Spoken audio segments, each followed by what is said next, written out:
يا صباح الورد.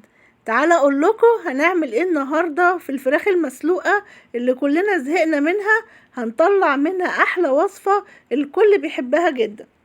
زي ما انتوا شايفين كده انا ضايفه للشوربه هنا ملح، فلفل اسود، ورق لورا، حبهان، بهارات، قرفه، كركم، بابريكا وكاري، ومعاهم طبعا البصل والطماطم، وابتدي اسلق الفراخ فيهم عادي جدا. هنا الفراخ زي ما انتوا شايفين ما شاء الله لونها اتغير، اتشربت كلها بالبهارات اللي احنا حاطينها، الكاري مع الكركم مع البهارات مطلع ريحه الفراخ تجنن، والشوربه ريحتها حلوه جدا.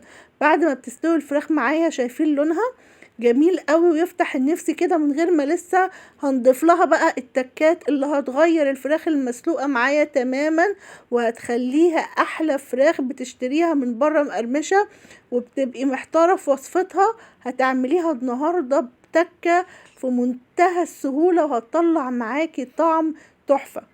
هبتدي كده اجيب الدقيق واحط عليه ملح، فلفل اسود، بهارات، كاري، بابريكا وكركم، واقلب كل ده مع الدقيق كويس. انا كده بغلف الطبقة اللي بحطها على الفراخ بكل النكهات اللي انا سلقت فيها الفراخ، بيطلع في الاخر الطعم كله جميل جدا. هبتدي احط كده طبق من الشوربة اللي انا سلقت فيها الفراخ مع طبق من الدقيق اللي انا بهرته بالشكل اللي انتوا شايفينه ده، وابتدي انزل الفراخ بقى مرة في الشوربة واحط عليها طبقة من الدقيق.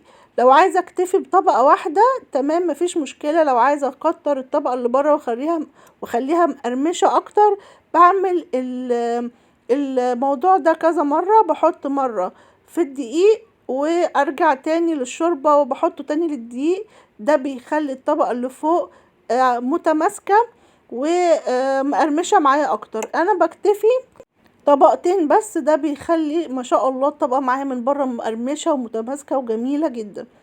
زي ما انتوا شايفين كده بحط اول مرة في الشوربة وبنزل في الدقيق، وتاني مرة بحط شوربة ودقيق تاني، ده بيخلي الطبقة من بره معايا مقرمشة اكتر، وبتبقى بعد ما تتحمر معايا طعمها حكاية. هنخلص كل الكمية مش هتاخد وقت معايا، خلصناها كده زي ما انتوا شايفين. هنبتدي نجيب زيت مش غزير قوي وهنبتدي نخليه لحد ما يسخن خالص، وننزل بقى بقطع الفراخ اللي احنا عملنا لها الخلطة الدقيق دي، وبقت ما شاء الله زي ما انت شايفة كده ريحة وطعم مفيش كلام. يا دوبك بس هحمر الطبقة اللي فوق وهي من جوه مستوية معايا، مفيش وقت كتير هتاخده معايا على النار، مسافة بس دقيقتين 3 كده تحمر. هبتدي اقلبها على الوش التاني تاخد برضو نفس اللون، مقرمشة جميلة ومستوية والطعم من جوه ولا احلى. بجد جربوا الطريقة دي للفراخ المقرمشة، هتبقي بتعمليها باستمرار ولا هتاخد معاكي اي مجهود.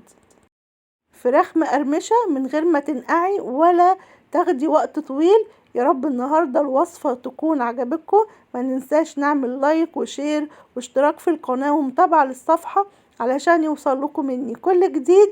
مع السلامة.